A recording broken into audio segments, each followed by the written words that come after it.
Hello, you're watching the News Bulletin. I'm Bang Ngọc from Hanoi, and now the headlines as usual. Buddha's birth anniversary marked in Hanoi. Prime Minister Nguyễn Xuân Phúc concludes visit to Russia. Vietnam to hold general elections for the 2016 to 2021 term.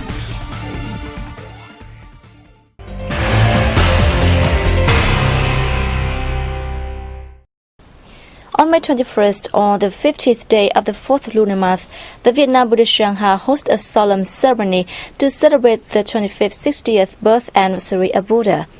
Present at the event was State President Trần Đại Quang and Most Venerable Thích Phổ Tuệ, Supreme Patriarch of the Vietnam Buddhist Sangha, among others. At the ceremony, Most Venerable Thích Thanh Nhiêu, Vice President of the Executive Council of the Vietnam Buddhist Sangha, read the Patriarch's message, calling on Vietnamese Buddhist monks, nuns and followers, both at home and abroad, to join hands in protecting the environment and coping with climate change through practical actions. In his speech, State President Trần Đại Quang affirmed that the party, state and people acknowledge and highly evaluated practical and significant contributions made by the Vietnam Buddhist Sangha, monks, nuns and followers to the cause of national solidarity, construction and defense. He hailed the achievements the Vietnam Buddhist Sangha has reaped in external affairs, as well as its role as a bridge connecting overseas Buddhist followers and Vietnamese with the homeland.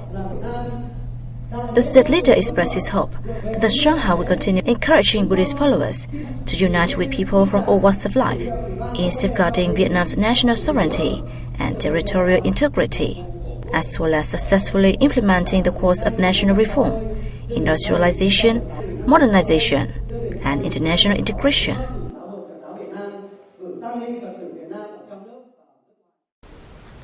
Also on May 21st, State President Trần Đại Quang handed over a decision on the appointment of Vice Minister of Defense, Lieutenant General Phan Van Sang, as Chief of the General Staff of the Vietnam People's Army. While assigning tasks to the new chief to the General Staff, President Quang, who is also commander of the People's Armed Forces, noted that the current course of national construction and defense is posing heavy missions to the entire party, people, and army, requiring the People's Army to abide by the absolute and direct leadership in all aspects of the Communist Party of Vietnam. He requested the armed forces, including the Vietnam People's Army, to regularly heighten vigilance and make the preparations in order to defeat all enemy schemes, thus firmly safeguarding the fatherland's independence, sovereignty, unification, and territorial integrity. The President expressed his belief that Lieutenant General Phan Van Sang will make greater efforts to accomplish all tasks entrusted by the party, state, and people. On this occasion, Minister of Defense General Ngô Xuân Lịch handed over decisions on the promotion of Major General, Lieutenant General, and Naval Rear Admiral rankings to some other officers.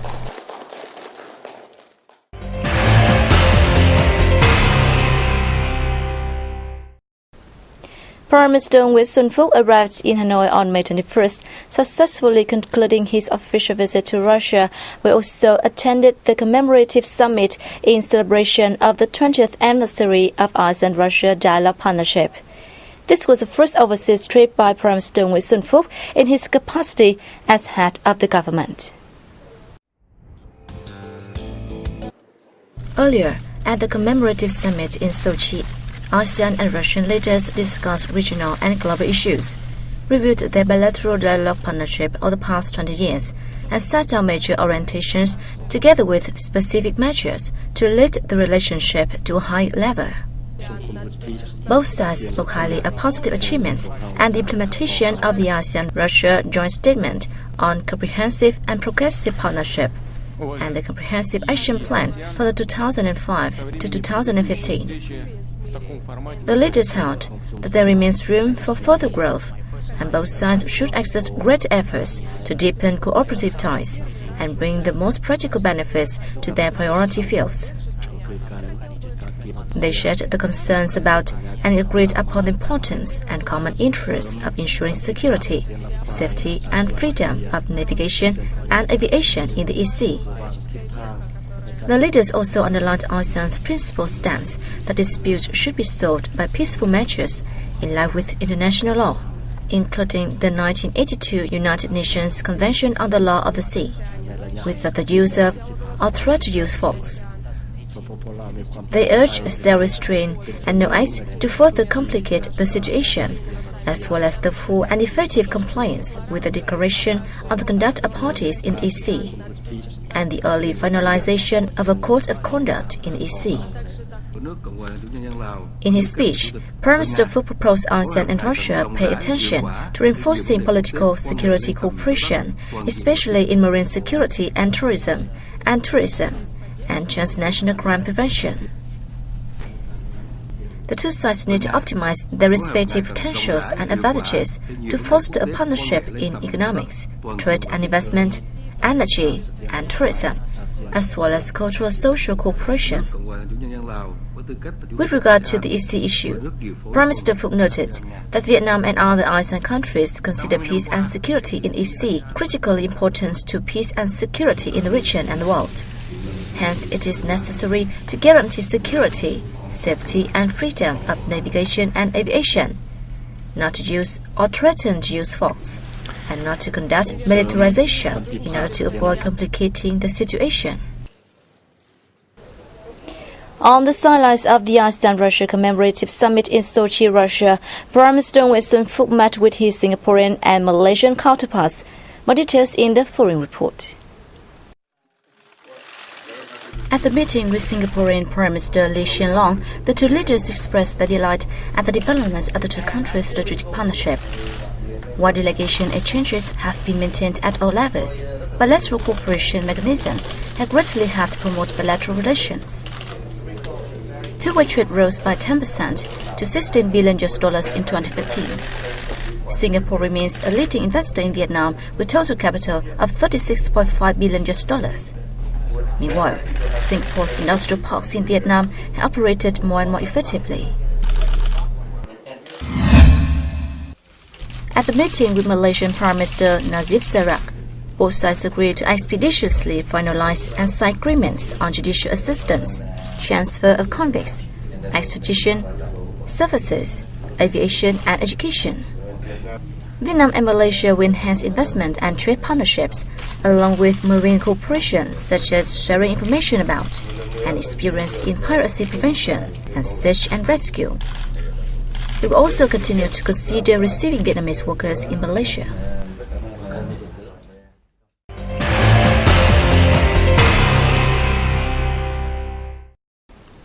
The elections for the 14th National Assembly and People's Councils at all levels for the 2016 to 2021 tenure officially take place on May 22nd. More than 69 million voters nationwide will elect 500 deputies out of 870 candidates for the 14th National Assembly.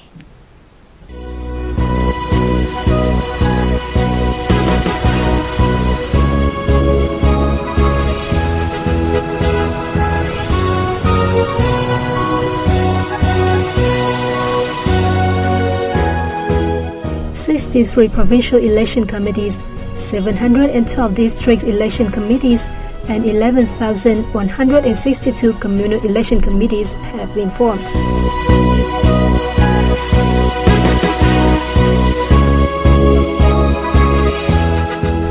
There are 184 constituencies for the National Assembly elections and 87,805 constituencies for People's Council elections at all levels. One election group is established for each polling station, totaling 91,221 groups across the country.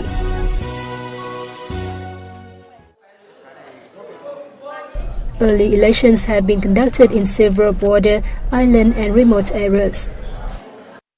The elections took place in a formal and jubilant atmosphere in accordance with the law.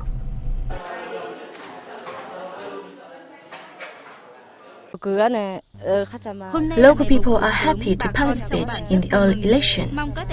We hope the deputies who are elected will devote to serving people in mountainous regions to better living standard. Voters nationwide expressed their wish that those elected are virtuous and talented people, worthy of being representatives for the people. We believe that together with voters nationwide, we will elect virtuous and talented people, representing the will and aspiration of the people, effectively resolving the country's important issues, including sea and island security and sovereignty, helping turn Vietnam into a more wealthy and powerful country.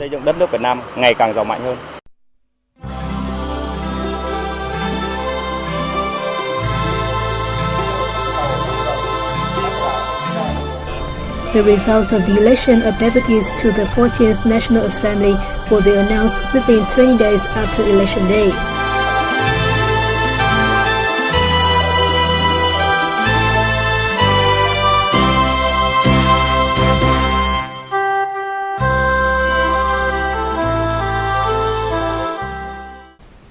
When he was alive, President Ho Chi Minh was the one who understood the most the misery and dissatisfaction of Vietnamese people under the feudal and colonial regimes.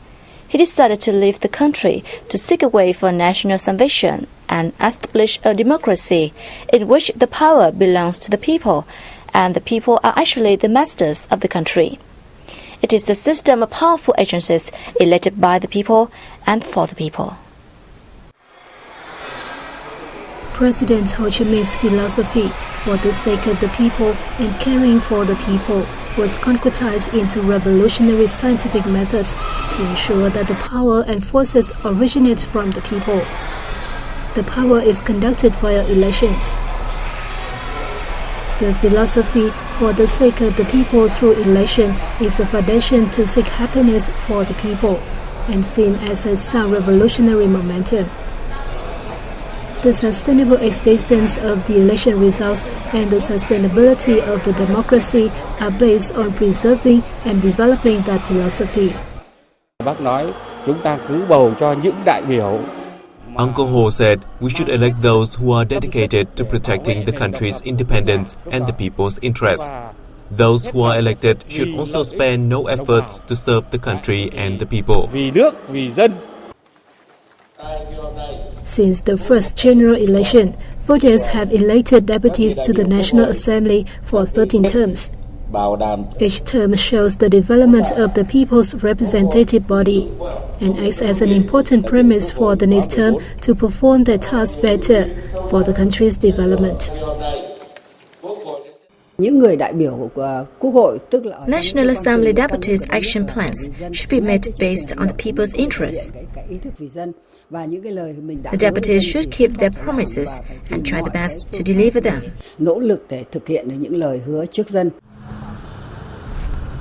The philosophy is a significant revolutionary criterion, and the entire party and people should be fully and widely aware of it, to ensure this term's election is a revolutionary festival of the entire people.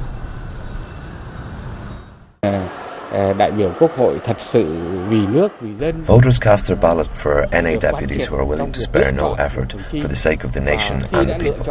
This will serve as a basis to build a strong legislative body, government and local administrations in line with our expectations.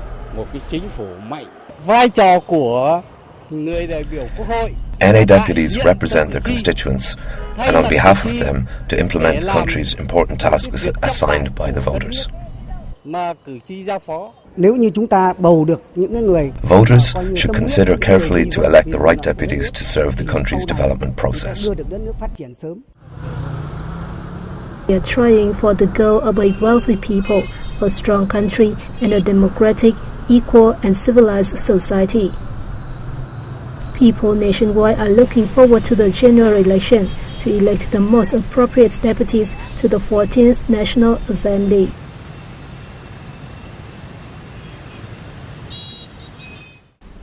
And that has wrapped up our news bulletin. Thanks for joining us, and goodbye for now.